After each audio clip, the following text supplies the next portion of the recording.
معراج شب برات کی کیا حقیقت ہے؟ شب معراج تو کوئی شب نہیں ہے، یہ تو بنائی ہوئی شب ہے، اس کی تو کوئی حقیقت نہیں۔ نبی نے معراج کی ہے کس رات کی ہے کسی کو معلوم نہیں ہے۔ بس شب برات کا بھی میں بتا چکا ہوں۔ شب برات جو ہے نا، دیکھو شب برات میں بہت سارے کام کیے جاتے ہیں، بس یہ آخری یہ کافی ہے میرا خیال ہے، یہ شب برات کا ٹاپک کر کے بس بہت ٹائم ہو گیا۔ شب برات کے بارے میں خوب سمجھ لیں، بہت سارے کام کیے جاتے ہیں۔ اس رات کے بارے میں یہ کہا جاتا ہے عبادت کی فضیلت ہے، ایک بات یہ ہو گئی۔ دوسری بات یہ بتائی جاتی ہے کہ اس رات قبرستان جانا چاہیے۔ تیسری بات یہ بتائی جاتی ہے اس رات تقدیر کے فیصلے ہوتے ہیں۔ چوتھی بات یہ بتائی جاتی ہے اس رات قرآن نازل ہوا ہے۔ پانچویں بات یہ بتائی جاتی ہے کہ اس رات میں پٹاخے وٹاخے، یا چھٹی یہ کہ نہانا دھونا چاہیے۔ ساتویں یہ کہ کوئی میٹھا میٹھا کھانا چاہیے، کھلانا چاہیے، برکت ہوتی ہے رزق میں۔ جی پتوں کا، بیری کے پتوں سے نہاتے ہیں لوگ، بیری کے پتوں سے، بیری کے سارے، میں تو بکریاں چرانے جاتا تھا نا، تو بیری کے پتے وہ شب برات سے پہلے شارٹ ہو جاتے تھے، ہم پہلے سے بکریوں کو چرا کے لے آتے تھے، شب برات میں پتے غائب ہو جائیں گے۔ تو ان میں صرف ایک عبادت ایسی ہے جس میں اختلاف ہے۔ جمہور حضرات اس کے قائل ہیں کہ شب برات کی رات میں عبادت کا ثواب دوسری راتوں سے زیادہ ملتا ہے، اور بعض اس کے قائل ہیں کہ عبادت کی بھی کوئی فضیلت نہیں ہے سرے سے۔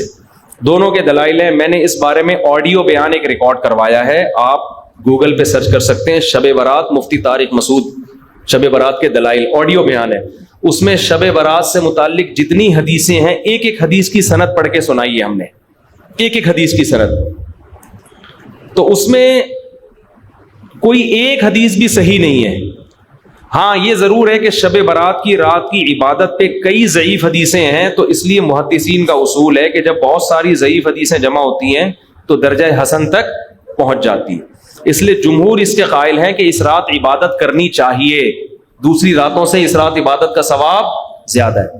تو کرنے کا کام صرف اور صرف اور صرف عبادت ہے، بس۔ قبرستان کے بارے میں حدیث صحیح نہیں ہے، اگر فرض کر لو ہے صحیح، تو پوری زندگی نبی ایک بار قبرستان گئے ہیں اور آپ ہر سال جاتے ہو۔ پھر نبی اکیلے گئے ہیں چپکے سے رات کے اندھیرے میں، آپ جتھے بنا کے جاتے ہو، اور اندھیرے نہیں، وہاں لائٹنگ ہوتی ہے، تو یہ سنت تھوڑی ہے، تو خلاف سنت ہو گیا نا۔ پھر صحابہ میں سے کسی سے بھی ثابت نہیں ہے کہ زندگی میں اس رات میں ایک بار بھی قبرستان گئے ہو، ایک بار بھی قبرستان گئے ہو۔ تو یہ کیسی سنت ہے جس پر صحابہ نے عمل نہیں کیا؟ نہانا دھونا کسی حدیث سے ثابت نہیں ہے، حلوے مانڈے پٹاخے کسی حدیث سے ثابت نہیں ہے۔ قرآن میں صاف طور پر ہے انا انزلناہ فی لیلۃ القدر، ہم نے قرآن نازل کیا ہے کس میں؟ لیلۃ القدر میں، رمضان کی آخری عشرے میں۔ فیہا یفرق کل امر حکیم، سارے تقدیر کے سال بھر کے فیصلے اس شب قدر میں ہوتے ہیں۔ تو اتنی واضح قرآن کی آیتیں موجود ہیں، تو شب برات کے بارے میں ایسی روایتیں موجود نہیں ہیں، سمجھتے ہو؟ اس لیے بعض ائمہ اس کے قائل ہے کہ بعض رافضیوں نے، بعض لوگوں نے لیلۃ القدر جو ہے نا رمضان کے آخری عشرے میں ہوتی ہے، اس رات کی ویلیو کو گھٹانے کے لیے اس کی اہمیت بڑھائی ہے، تاکہ اس رات کی ویلیو کیا ہو جائے؟ کم ہو جائے۔ تو اس کے مقابلے میں اس رات کو لا کے کھڑا کر دیا۔ جو سارے فضائل لیلۃ القدر کے تھے وہ کہاں چسپا کر دیے؟ 15 شعبان۔ قرآن کہہ رہے ہیں واضح طور پہ ہم نے لیلۃ القدر میں قرآن نازل کیا۔ شب برات والے کیا کہتے ہیں؟ 15 شعبان کو نازل کیا، وہ کہتے ہیں اس میں بھی کیا، اس میں بھی کیا، پھر تعویلات کی جاتی ہیں۔ لیکن ایک بات قرآن اتنے واضح انداز میں بیان کر رہے ہیں، تو جو فضیلت جس رات کو حاصل ہے وہ اسی رات کو دینی چاہیے۔ تو 15 شعبان کو صرف اتنا اگر کرنا ہے تو صرف انفرادی طور پر عبادت کی جائے، اس کا بھی کوئی مخصوص طریقہ نہیں ہے۔ تو باقی یہ قبرستان والی جانے والی بات بھی کمزور ہے، اور اس رات میں فیصلوں والی اور حلوے مانڈے اور تہوار تو رات کو اسلام میں ہوتے ہی نہیں ہیں، اسلامی تہوار تو دن میں ہوتے ہیں، خوشی دن میں منائی جاتی ہے۔ اسلام میں راتیں عبادت یا نیند کی ہیں، خوشیوں کی راتیں نہیں ہوتی، چراغا نہیں ہوتا۔ عید الفطر دن میں ہے نا، عید الاضحیٰ بھی کب ہے؟ دن میں ہے۔ جمعے کی نماز بھی کب ہے؟ دن میں ہے، جس میں کراؤڈ ہوتا ہے، جس میں نہا دھو کے ہم آتے ہیں، ساری دن کی اعمال ہیں، یہ رات کے نہیں ہے، رات سونے کے لیے ہے، آرام کرنے کے لیے یا عبادت کرنے کے لیے۔ سمجھتے ہو کہ نہیں سمجھتے؟ صلاۃ و تسبیح کی جماعت بھی بدعت ہے، پڑھنی ہے انفرادی طور پہ پڑھیں، ٹھیک ہے؟ جماعت صلاۃ و تسبیح کی جائز نہیں ہے۔ تو یہ اور پتہ نہیں کیا کیا لوگ کر رہے ہیں شب برات میں، انٹرٹینمنٹ کا ذریعہ بنایا ہے، ایک تفریح کا۔ شب برات میں دیکھ لو نا کیا ڈرامے بازیاں ہوتی ہیں، قبرستان والی حدیث پیش کی جاتی ہے شب برات کے بارے میں. سارے خطیب حدیثیں پیش کر رہے ہوتے ہیں کہ نبی صلی اللہ علیہ وسلم 15 شعبان کو قبرستان گئے ہیں. تو ہم بھی 15 شعبان کو کہاں جائیں گے بھائی؟ قبرستان. ہم کہتے ہیں حدیث ضعیف ہے، کہتے ہیں نہیں بھائی تمہیں تو جو حدیث تمہارے خلاف جائے وہ ضعیف ہو جاتی ہے. لو بھیا، تو آخری جواب کیا ہوگا؟ ارے صحابہ سے دکھا دو کون اس رات قبرستان گیا ہے. کیوں؟ اگر شب برات کو 15 شعبان کو قبرستان جانا خیر کا کام ہوتا تو ابو بکر گئے ہوتے کہ نہیں ہوتے؟ عمر گئے ہوتے کہ نہیں ہوتے؟ عثمان گئے ہوتے؟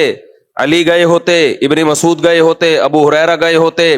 جابر بن عبداللہ گئے ہوتے؟ معاذ بن جبل گئے ہوتے؟ سیدہ عائشہ گئی ہوتی؟ سیدہ زینب گئی ہوتی؟ یہاں تو جینٹس بھی جا رہے ہیں اور لیڈیز بھی جا رہی ہیں، اور جتھوں کی شکل میں جا رہے ہیں. اس لیے میرے بھائی یہ بدعت والا کام کیا کرو، بولو نا، چھوڑ دو.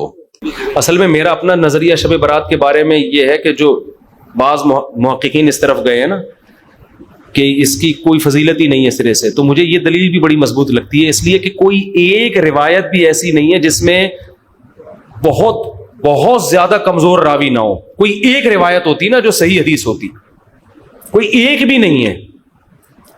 اور بہت سارے اشکالات ہیں، لیکن میں فتویٰ وہی دیتا ہوں جو جمہور کا قول ہے تاکہ لوگوں میں اختلاف اور انتشار نہ پھیلے. تو جمہور کی رائے یہ کہ اس میں عبادت کرنی چاہیے، کیونکہ روایتیں کثرت سے ہیں مگر ضعیف ہیں، مگر وہ حسن کے درجے کو، ضعیف روایتیں کثرت سے جب ہو جاتی ہیں تو حسن کے درجے کو پہنچ جاتی ہیں. تو اس لیے میرا چونکہ یہ کانسیپٹ مجھے پتہ ہی نہیں ہوتا. سمجھتے ہو؟ قبرستان جانا جائز ہی نہیں ہے، ضروری دور کی بات ہے. خیر قبرستان جانا ضروری تو نہیں ہے. اس رات میں قبرستان جانے کی کوئی فضیلت نہیں ہے. یہ بہت ڈیٹیل میں بیان کر چکا ہوں، لوگوں میں پھر ایک آگ لگ جاتی ہے کہ نئی چیز لا رہے ہو مارکیٹ میں. کرنے کا جو کام ہے صرف اور صرف عبادت ہے. سمجھ رہے ہو؟ بہتر ہے گھر میں کرو، گھر میں نہیں کر سکتے تو مسجد میں آ کے اس میں بھی چراغا نہ کرو. باقی قبرستان جانا، وہ نبی صلی اللہ علیہ وسلم اگر ایک ضعیف روایت میں قبرستان گئے، مان لو تو پوری زندگی میں ایک دفعہ گئے اور چپکے سے گئے نا. آپ تو ہر سال جا رہے ہو اور جتھے بنا کے جا رہے ہو. پھر صحابہ میں کوئی ایک دفعہ بھی نہیں گیا قبرستان، تو ایک ایسی سنت ہے جو صحابہ پوری نہیں کر رہے. اور روزہ بھی ثابت نہیں ہے کسی صحیح حدیث سے. اور رات کو نہانا، کپڑے دھونا، یہ تہوار تھوڑی ہے. تہوار تو مسلمانوں کے دن میں ہوتے ہیں، راتوں میں تھوڑی ہوتے ہیں. تو صرف جو کرنے کا کام ہے وہ کیا کرنا ہے؟ عبادت کرنی ہے.